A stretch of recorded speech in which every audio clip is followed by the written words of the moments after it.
There's one other story that is breaking just tonight. It's just broken. It's just developed sort of within the past couple of hours. And I want to bring this to you first. I'm not sure you've seen this elsewhere.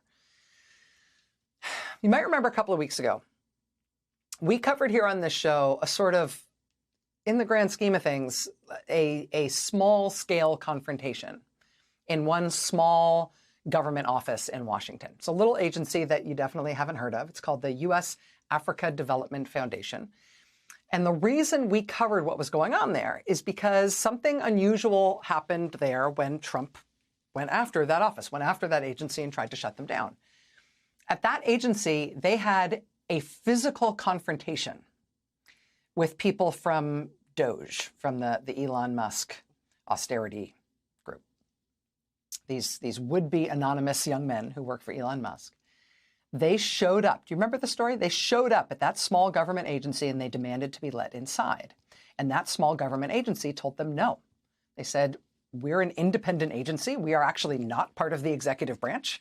You have no legal authority over us. You have no legal right to come in. We do not invite you in. We say you can't come in. You cannot come in. And the Doge kids left when they were told they couldn't come in. But then the next day they came back with muscle. They came back with people who said they were U.S. Marshals.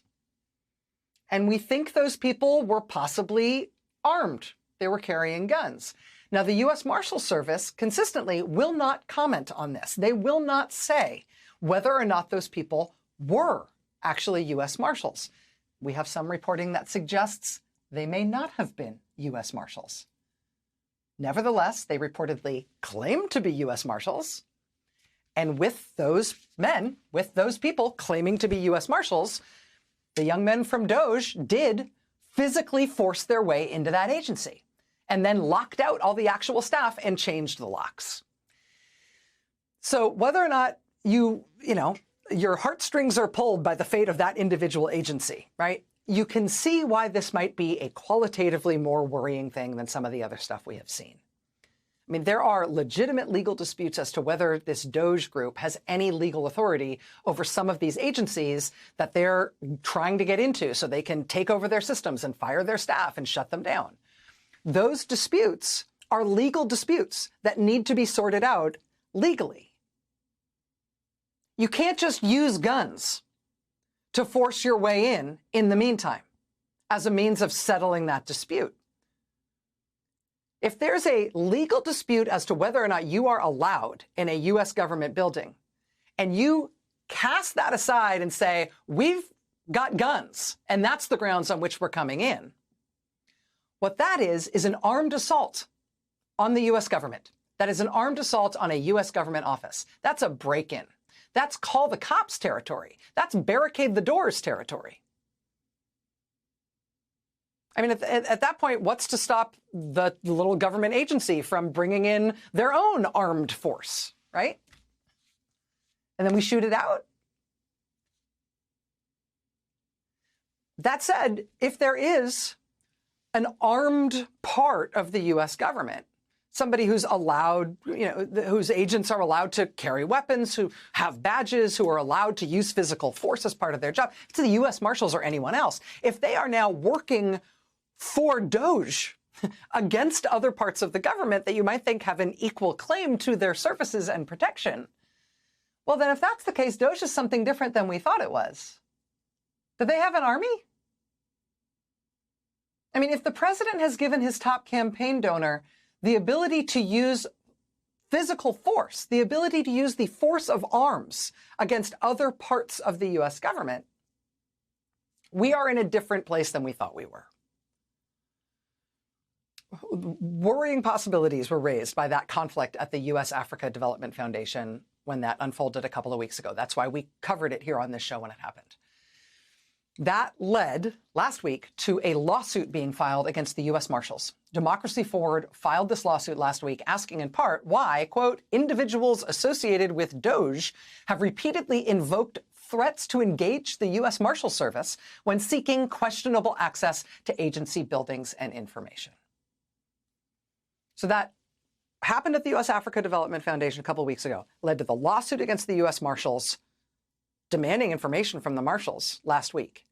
Well, now tonight, it has led to another physical confrontation. And this time, the agency in question actually did call the cops. In this case, it's something called the U.S. Institute of Peace. It works on things like research in conflict zones and training future diplomats. It was created by Congress during the Reagan administration. It was created in 1984. But it is not an official part of the U.S. government. It does not act in the name of the U.S. government. It is a separate institution. Nevertheless, on Friday, representatives from DOJ showed up unannounced at their building. And they showed up unannounced, this time not with somebody claiming to be a U.S. Marshal. This time they showed up with FBI agents? Wait, the FBI works for DOJ? They demanded entry into the U.S. Institute of Peace. The DOJ team was reportedly met by lawyers for the Institute who informed them, quote, of the Institute's private and independent status as a non-executive branch agency. They told them they could not come in. The DOJ representatives on Friday then departed. That was Friday. But now, today, apparently it has come to a different ending. We got this alarming quote from the CEO of that independent organization tonight. Quote, DOJ has broken into our building. The New York Times reports, quote, the U.S. Institute for Peace called the D.C. police on the Musk team members in an effort to stop them from trespassing because the Institute has control of its own building and the land it sits on. But instead, the D.C. police allowed them to enter and kicked out the Institute's officials. FBI agents, reportedly, and the local police are being used by one government agency as an armed force against another part of the government, another government agency that controls its own building and that says you can't come in. What's going on here? And how do we figure it out? Joining us now is somebody who has been trying to pry loose some of the truth of what's going on here. Skye Perryman is the president and CEO of Democracy Forward, which sued the U.S. Marshal Service last week, asking why DOJ was repeatedly invoking the marshals while trying to force their way into various buildings in Washington. Ms. Perryman, thanks very much for joining us. I appreciate it. Thanks for having me. So we've been trying to follow this as it has been unfolding. It sort of dribs and drabs, and now this dramatic unfolding tonight. Let me just ask if there's anything that you know about this that either contradicts what I just said or can further advance the story. Well, I think what you said is concerning, and 5 alarm, I think is what you called it, as it is what we're hearing. We're hearing concerning reports tonight from people who have been inside the Institute of Peace. And this is really, unfortunately, a pattern. It sounds unbelievable. It sounds terrifying because it is, but this is becoming a pattern. We've seen this at other agencies, including the African Development Foundation, where we also have litigation pending against its on behalf of its chair, who, by the way, is a Republican, that is having to sue because the president is unlawfully removing him, and there was a confrontation. And now we have this, potentially armed confrontation today. This is not America, but this is what is happening in 2025. The lawsuit that you've already filed concerning the Marshal Service, Yes. Are you seeking information from the Marshal Service as to whether or not their personnel have been seconded to DOJ somehow? Are you trying to find out under what authority whoever those people were might have been operating when they used force to get into that property? Yes, we actually have been trying to seek that information from the government under the Freedom of Information Act, which you've talked about on your show before, that entitles all Americans to have this information. And the government has refused to provide it. And so that's why we are now again in federal court seeking to have disclosure of communications, of documents. That's one of many cases that we have pending right now to get, to really understand what's happening with DOJ, with Elon Musk. By the way, because no one voted for Elon Musk or for this, this force.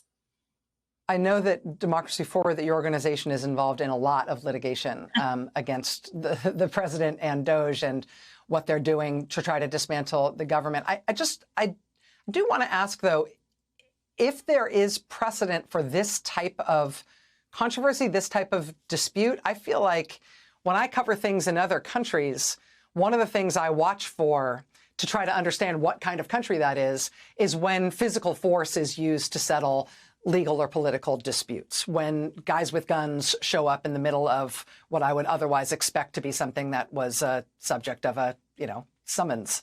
I don't know of anything else like this before. I profess I might be ignorant to this part of DC dramatic history.